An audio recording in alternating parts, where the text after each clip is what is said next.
All right, we now welcome on a very special guest for this week's preview. It's Carrington Harrison from CBS Sports Radio and 610 Sports Radio in Kansas City. Thanks for joining us, man. Hey, I appreciate you having me, man. Thanks a lot. Absolutely. So first things first, you cover a Chiefs team that's had massive expectations coming into this 2020 season. So far through 2 weeks, how good of a job do you think they've done of living up to those expectations? It's kind of weird because, excuse me, so much about the Chiefs is evaluating where they are at the end of the season and not the beginning of the season, where it's simple survive and advance. I mean, we saw last week in the NFL with the rash of injuries that happened.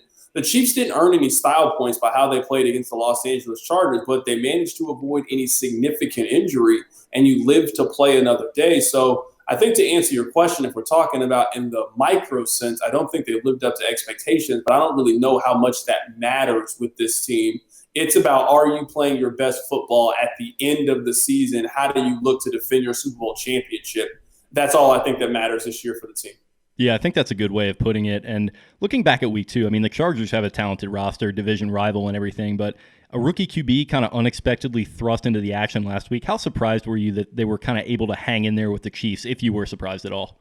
I was really surprised. I thought Kansas City was going to win pretty comfortably. I think they're just a far superior team to where the Chargers are. I will say this. I think the Chargers have the blueprint to give the Kansas City Chiefs trouble. If you think about it, in the Super Bowl, the defensive line of San Francisco sort of neutralized Kansas City's offense for the first 52 minutes of that game. I think you saw a very similar game plan from the Chargers in this game, where I thought their defensive line did a really good job. I thought Bosa won his one-on-ones against Mitchell Schwartz that sort of neutralized the Chiefs' advantage, and they made the Chiefs play uncomfortable. I think that you've seen, if you want to do two things to beat the Kansas City Chiefs, it's you need to get pressure with your front four, and you probably need to bracket Tyreek Hill, where the Chiefs' offense was stalled until Tyreek Hill got involved in it, and that's what makes this team so special. Is I think they were playing D football for a majority of the game.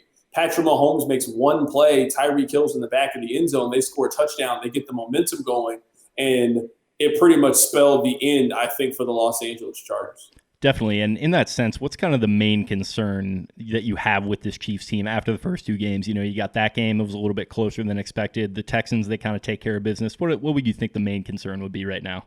I'd probably say the 2 biggest concerns with the Kansas City Chiefs, number one, I would say their linebacker core and just tackling. Only one team in the NFL has given up or had more missed tackles than the Kansas City Chiefs. And playing against the Baltimore Ravens, if you're not going to be a sound defensive team, if you're not going to tackle, it's just going to be really, really difficult to beat them. I also would say, for whatever reason, this team just starts slow. Like, I don't know why they start slow, but 4 of their last 5 games, if you think about it, you date back to the playoffs, you think about the 2 games that they played so far this season, like, this team just gets off to really slow starts, where against a team like Baltimore, where if you allow them to play for ahead and run the football effectively, man, you're not getting down 17-6 late in that ball game and beating them. That's where Lamar and that running game really pounds you into submission. So I think for this Chiefs team, just starting off a lot more quickly is going to be maybe the biggest thing for the Chiefs. Yeah, and in that sense, Ravens fans always have a chip on their shoulder. But if you look at the 2 heavyweights in the AFC right now, I'd say it's Kansas City and I'd say it's Baltimore. Do you think that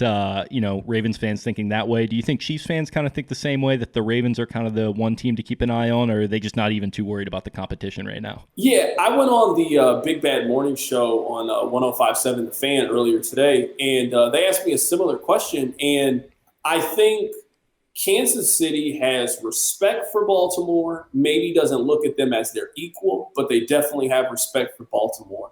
I don't think there's a whole lot of respect for the other teams in the AFC West. Buffalo, Pittsburgh, New England, Tennessee. I don't really think there's a lot of respect for those teams. Maybe some Chiefs fans consider those teams to be good, but they don't consider them to be legitimate threats. I do think with Baltimore, there's a look at it like, we're the clear 1, you're the clear 2. But you got to prove it to us in the postseason, where Lamar, he's only lost 3 regular season games. 2 of them are against the Kansas City Chiefs. He doesn't have a playoff win yet. So if you kind of compare that with what Patrick Mahomes has done, he has 4 playoff wins and also won Super Bowl MVP, while Lamar Jackson hasn't won 1 playoff game. I don't know if Chiefs fans will maybe take Baltimore as seriously as Baltimore deserves to be taken until Baltimore can get over that hump in January. Yeah, I think that makes sense. And you mentioned Mahomes there. obviously, defending Super Bowl MVP and probably the best quarterback in the league right now. Who do you think, outside of him, who do you think is the most irreplaceable player on this Chiefs offense? I would say it's Tyreek Hill. I think he's what makes them special. I think the two best traits that the Chiefs have is Patrick Mahomes' improvisation skills and how you can play the perfect defense against Mahomes. And he scrambles to his left, he scrambles to his right, he makes a throw that just not many human beings, like not football players, not many human beings that have ever walked the earth can make. And I would say Tyreek Hill's speed, as we were just talking about in the game against the Chargers, the Chargers played Tyreek Hill well for a majority of the game. He makes one play where he gets behind the defense. Mahomes makes an incredible throw in the back of the end zone, and it changed the course of the game where at that point you were like, all right, Kansas City's going to win this game. I've seen them win this game time and time again. So to answer your question, the most irreplaceable player on the team, I think, is Tyreek Hill because he does so much on defense. I would say Tyrann Mathieu. Tyrann Mathieu just does everything. He can play safety. He can play corner. He can play linebacker if you need him to. Right now, the Chiefs cornerback group is really banged up with no Charvarius Ward, no Bashaud Breeland.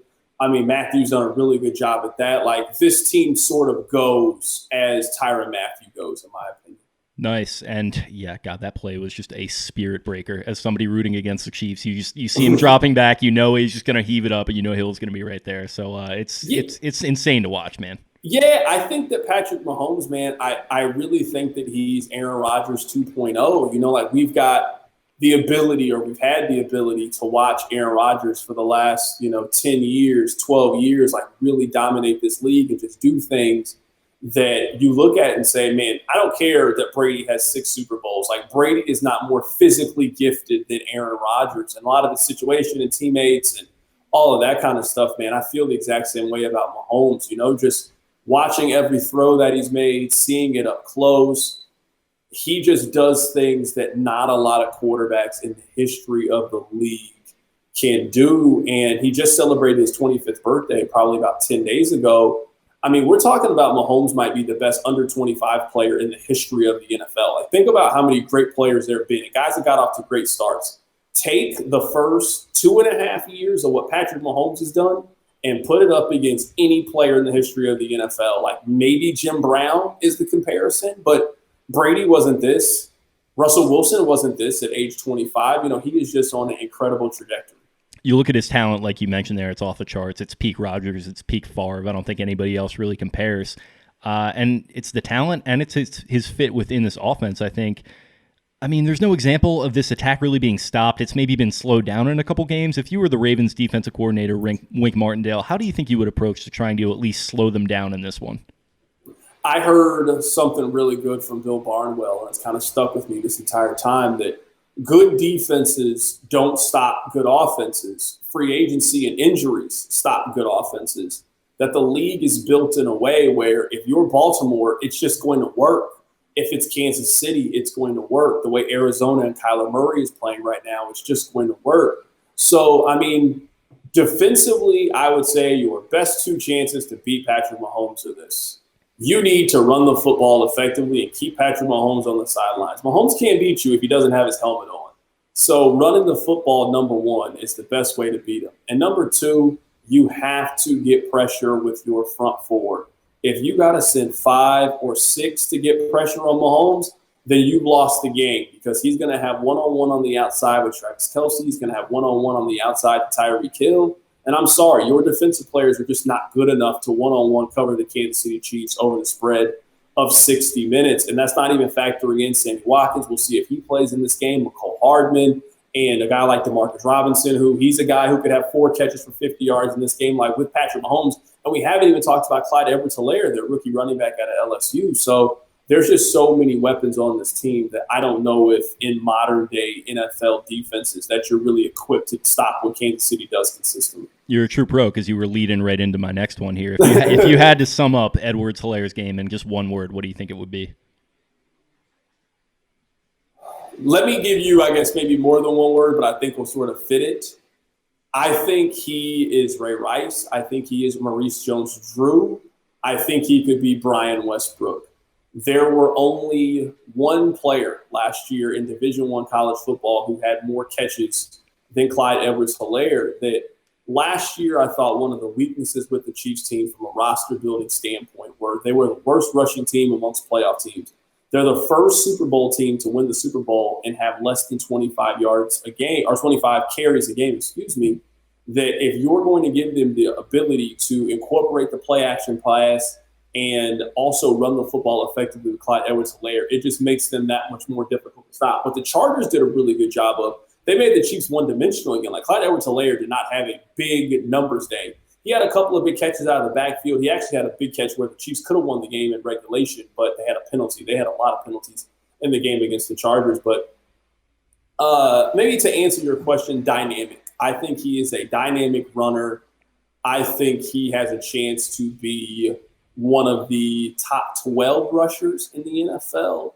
I kind of think of him like Josh Jacobs. Like, I don't think Josh Jacobs is a top 5 running back, but I think he's really good. Where if that's your running back, you're really happy that you have Josh Jacobs. That's how I think Clyde Edwards-Helaire could be, somewhere in that range.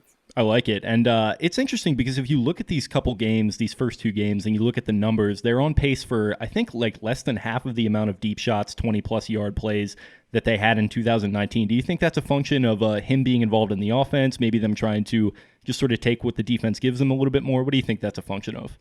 I think it's probably the latter. I think the teams have sort of tried to take the big play away. Like, they've only had one of those big plays to Tyreek Hill. It was funny, and some of it was because Clyde Edwards-Helaire in the first game, where every game that Patrick Mahomes had played, he had 2 passes over 20 yards. He only attempted one in the game week 1 against the Houston Texans. That some of it is taking what the defense gives you. Some of it is running the football effectively. Clyde Edwards-Helaire had the most carries that any running back has had since Patrick Mahomes has been the quarterback of the Kansas City Chiefs. You know, like most things, it's not one specific thing, but it's been a combination of the two. They ran the football really effectively in week 1. It didn't really need to throw the ball down the field. In week 2, I don't really think it was a lot of time to do that. I thought that the Chargers' defensive line really dominated Kansas City, so I don't think it was a time to really challenge the Chargers down the field. Absolutely. And switching over to the other side here, you mentioned the Honey Badger, Tyrann Mathieu, earlier there. Who do you think are some of the primary tone setters on the defense outside of him? I would say that it's 3 people with the Kansas City Chiefs. I would say number 1, as we talked about, is Tyrann Mathieu. I'd say number 2 is Frank Clark. We'll see if he plays. He's had this weird stomach issue for the last season and a half, so we're not really sure if he's going to play in this. We'll find out on Thursday whenever Reed and Mahomes talk. It's sort of a preparation for the week because it's on Thursday. And Chris Jones. I mean, Chris Jones is one of the best defensive players in the NFL. I would say those 3. They also have a rookie corner, L'Jarius Sneed. I've been calling him L'Jarius. Had that interception, right? Yeah, he's been an absolute diamond in the rough. He was a 3rd, 4th round guy out of Louisiana Tech. He's been one of the best corners in the league. Like, it's not just he's been good for the Chiefs. Like, put his numbers so far up against any corner in the league, and I think they'll be pretty favorable. He's been a diamond in the rough. As we were talking about, I mean, the Chiefs' cornerback group is pretty banged up. Like, right now, you know, NFL fans will not know who their cornerbacks are. You have L'Jarius Sneed, Rashad Fenton is a corner. They play a lot of Juan Thornhill, who's their safety coming off an ACL tear. Tyrann Mathieu plays a lot of corner as well. They have a Bo Peep Keys, who they drafted out of Tulsa. Like, it's a real who's who right now at corner if you're the Kansas City Chiefs. And Keenan Allen had a good day, didn't have a great day against Kansas City, but had a good day. That's one place that I think that Baltimore can maybe expose, especially with that play action. You got Mark Andrews over the top, or you got somebody like Hollywood Brown, who's, you know, one of the nice dynamic young wide receivers in the NFL. That's one of the places I think Baltimore could have an advantage. Yeah, for sure. And looking at having an advantage, I mean, the Chargers, they were able to move the ball a little bit on this unit last week. Is that what would you attribute that to? Do you think it's sort of due to Herbert kind of getting in there and at the last minute as a sort of fluky starter? What do you think some things you would point to are? I think that first drive definitely was. If you go back and watch it, I mean, that first drive was easy from the Chargers, where it was kind of like, all right, they got to sell a little bit. Like, we talked a little bit about the Chiefs starting slow. They do that sometimes defensively too. I've made this point on my show. I don't need the Chiefs defense to be great. Like, their offense is good enough, and your expectation is the Chiefs should expect to score at least 30 every single time they go out and play. And if they don't score 30, they should feel like they did something wrong. Like, they left points on the board.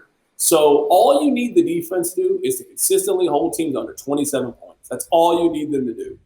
If they can do that, the Chiefs are going to win 14 games this year and be the favorite heading into the playoffs. To me, that's all you really need the defense to do, where, excuse me, the Chargers scored 14 points in the first half.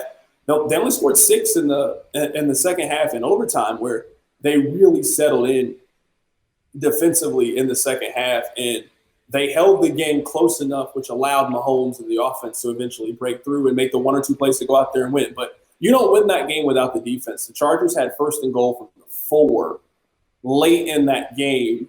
The Chiefs stopped them. They then kicked the field goal, and then that led to the Chiefs kicking the field goal to go tie it up, to send it to overtime. And then obviously we know what happened in OT.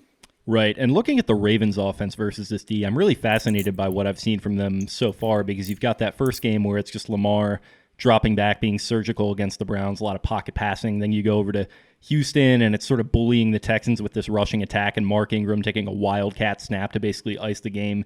Knowing what you know through these first 2 games about the Ravens offense, how would you choose to attack the Chiefs defense in this one? I know you kind of already hit on it a little bit, but maybe still. Yeah, no, you're good. I would run the football. I think the Ravens win this game if you're running the ball between 35 and 45 times. That's how the Ravens want to play. If you think back the first time these two teams played, when I actually think Baltimore outplayed Kansas City. Just Patrick Mahomes made a play late. Remember that 4th down play, that big play to Tyreek Hill, where that just flipped the course of the game? Like, I thought Baltimore played them really well. They ran the ball 40 times in there, where I said this today on my radio show. This is one of those styles makes fights, where Kansas City has a certain style that they want to play. If they get you to play their game, where if Lamar Jackson is throwing the ball 30 or 40 times, it's probably not a game that they win. So I looked the stat up today. The Ravens are 3-2 whenever Lamar throws the ball more than 30 times.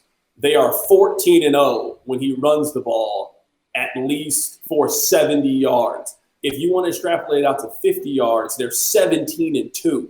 So when he's running the football effectively, and they haven't lost many games since he's been a starter, but if he runs the football effectively for 70 yards, you're just not beating him, because he's going and he's in rhythm, and it also just opens up so much when it comes to the play action. And again, as I said earlier, the Chiefs, they just don't tackle well. The linebacker core on this team is by far and away the weakest unit on the team, and that's a place where you can exploit. Another stat I'll throw at you is last year, Kansas City gave up 960 yards to running backs last year. So this is somewhere where J.K. Dobbins could eat out of the backfield, somewhere like Mark Ingram throwing it to him out of the backfield, and Gus Edwards can throw it out of the backfield. That's how I'd attack the Chiefs defensively.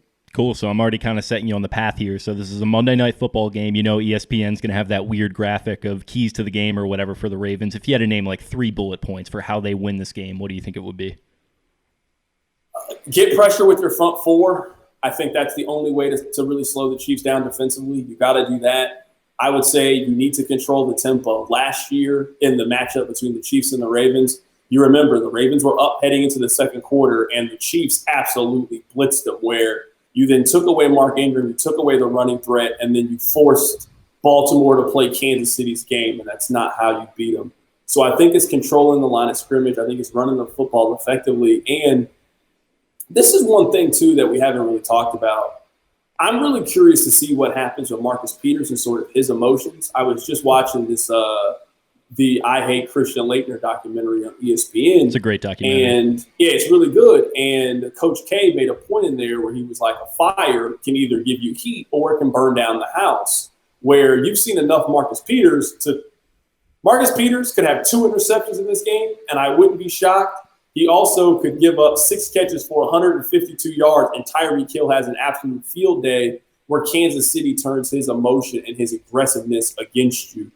I think that Baltimore matches up defensively about as well against Kansas City as any team in the NFL. I'm actually picking Baltimore to win this game, and I'm sure we'll get into why I'm picking Baltimore to win this game.